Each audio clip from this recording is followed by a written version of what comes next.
Hi everyone! So I'm going to be talking about Age of Miracles and my personal opinion on it, my synopsis, etc.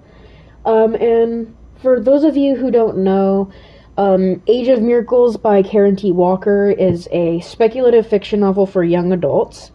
And the book centers around the main character Julia, who is basically writing about her experiences living through the slowing.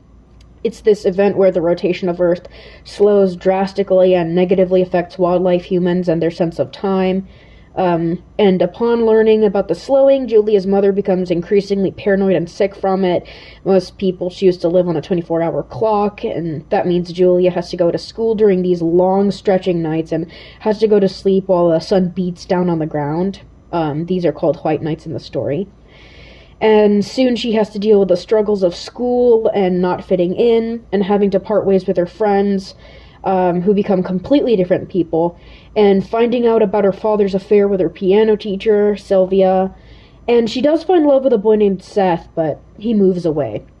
And the book basically ends where she's 23 years old and she lives in a world where the days have become weeks long, and she is considering entering medical school.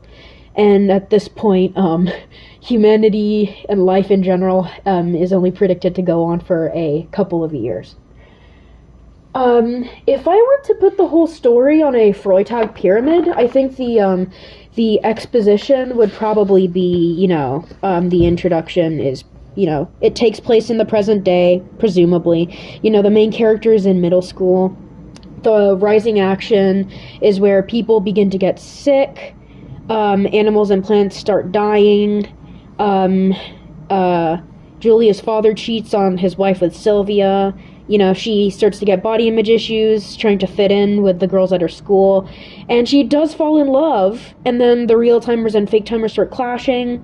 This all happens after the inciting incident because, everyone learns that the rotation of the Earth is slowing. The climax, I feel like, if I had to choose, would be when Sylvia's house gets trashed. Because that's kind of related to the, I guess, clashing of the real timers and the fake timers. And then the falling action is when she stays with her mother after her father straight up leaves. And the resolution is the ending, which you guys already know about, where she grows up in this, I guess, post-slowing world. On the topic of elements on the story, I think we need to talk about Julie as a character since A, she is important, and B, I gotta do it for the assignment I'm recording this for. So Julie is actually 12 in this story, which honestly makes the events in this book all the more depressing, honestly. She lives in Cali. She's in middle school, and she's really sweet. She's an outcast. She doesn't give into the pressure to fit in easily. But she does have conflicting feelings about wanting to look, pretty, wanting to look the way that society, I guess, measures beauty, And the main antagonist that Julia and the rest of humanity are up against isn't really a person. As you could tell from the summary, it's quite literally man versus nature. And the slowing is basically the name that people just collectively give to the phenomenon that caused the Earth's rotation to start slowing. And it basically causes the days to stretch out to unbelievable lengths, and plants and animals start dying, Humans' internal clocks and health are disrupted, and this can be severe. And regarding the slowing, there's this quote that really jumps out to me. And it's this one where it goes, "I would come to think of those first days as the time when we learned that we had worried over the wrong things. The hole in the ozone layer, the melting of the ice caps. But I guess it never is what you worry over that comes to pass in the end. The real catastrophes are unimagined, unprepared for, unknown." And I really feel that this quote has meaning because it really ties in with the theme of Age of Miracles, that nature is really fragile and unpredictable, and humans are at its mercy just as much as any other animal on Earth. it just really reinforces the theme, and it just highlights this sheer helplessness that humans have when faced with something large and out of their control, because they can only prepare so much for what's thrown at them, and yet they can't fully take into account every possible danger.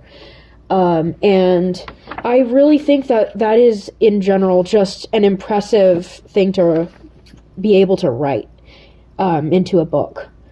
And to conclude this recording, overall, I think I'd rate Age of Miracles a 7.5 out of 10 with reader discretion advised.